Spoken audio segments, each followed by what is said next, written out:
Neymar জুনিয়রকে এক কথায় ব্যাখ্যা করতে গেলে শুধু একটা কথাই বলা যায়, আফসোস। কি হওয়ার কথা ছিল আর কি হয়েছেন তা নিয়ে আক্ষেপ করা ছাড়া উপায় নেই। লিওনেল মেসি এবং ক্রিস্টিয়ানো রোনালদোর পর তৃতীয় সেরা খেলোয়াড় হিসেবে যাকে বিবেচনা করা হতো, সেই নেইমার মাত্র ৩২ বছর বয়সে সৌদি আরবে পাড়ি জমিয়েছেন। একের পর এক ভয়ঙ্কর ইনজুরিতে ভুগে হারিয়ে যেতে বসেছেন। আর তার এই পতনের জন্য দায়ী করা হয় তার একটি সিদ্ধান্তকেই। বার্সেলোনা ছেড়ে পিএসজিতে যোগ দেওয়ার পর থেকেই অধঃপতন শুরু হয় এই ব্রাজিলিয়ান তারকার।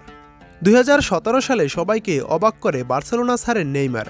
দলবদল ফিরে বিশ্ব রেকর্ড করে স্পেনের ক্লাবটি ছেড়ে ফ্রান্সের প্যারিস সেন্ট জার্মেইতে যোগ দেন তিনি। অনেকের ধারণা, নেইমারের বার্সেলোনা ছাড়ার পেছনে লিওনেল মেসির হাত আছে। ক্লাবটি সর্বকালের সেরা মেসির আড়াল থেকে বেরিয়ে নিজেকে প্রতিষ্ঠিত করতে বার্সেলোনা ছেড়েছেন তিনি। ব্যক্তিগত জীবনে মেসির সঙ্গে নেইমারের দারুণ বন্ধুত্ব থাকার পরও এমন অভিযোগ হজম করা অনেকের জন্য কঠিন। তবে নেইমারের বার্সেলোনা ছাড়া ৭ বছর পর ভিন্ন কথা বলছেন তার বাবা নেইমার সিনিয়র। ওপাই নামে পরিচিত নেইমারের বাবার দাবি, মেসির ছায়া থেকে বের হওয়ার জন্য নয়, বরং মেসির ভূমিকায় খেলা এড়াতেই কাতালান ক্লাবটি ছেড়েছেন তিনি। ব্রাজিলের যৌথ পডকাস্টে নেইমার সিনিয়র বলেন, পিএসজিতে যাওয়াটা তার নেইমারের সিদ্ধান্ত ছিল। স্পেনে তারা বার্সেলোনা নেইমারকে মেসির জায়গায় দেখতে চেয়েছিল। আমি চেয়েছিলাম সে কাতালুনিয়াতেই থাকুক, কিন্তু সে ছেড়েছিল কারণ ক্লাবের প্রধান তারকা হতে চায়নি। পিএসজিতে ৬ মৌসুম কাটিয়ে ২০২৩ সালে সৌদি আরবের ক্লাব আল হিলালে পাড়ি জমিয়েছেন নেইমার। ক্লাবটির সঙ্গে তার ২০২৫ সাল পর্যন্ত চুক্তি রয়েছে।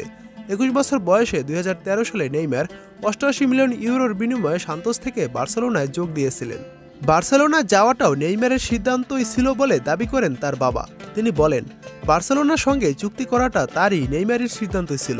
আমার হাতে রিয়াল মাদ্রিদের প্রস্তাবও ছিল, যেটি এর চেয়ে ৩ গুণ বড় ছিল, কিন্তু সে না করে দেয়, কারণ সে লুইস সুয়ারেস এবং মেসির সঙ্গে খেলতে চেয়েছিল। এটা তার স্বপ্ন ছিল। সাও পাওলোতে জন্ম নেইমার বার্সেলোনার হয়ে ১৮৬ ম্যাচে ১০৫ গোল এবং ৭৬টি অ্যাসিস্ট করেছেন। ক্লাবটির হয়ে মোট ৯টি শিরোপা জিতেছেন নেইমার, যেখানে ২০১৪-২০১৫ মৌসুমে জেতা চ্যাম্পিয়ন্স ট্রফিও আছে। এরপর বিশ্ব রেকর্ড গড়ে ২২২ মিলিয়ন ইউরোর বিনিময়ে পিএসজিতে পাড়ি জমান নেইমার।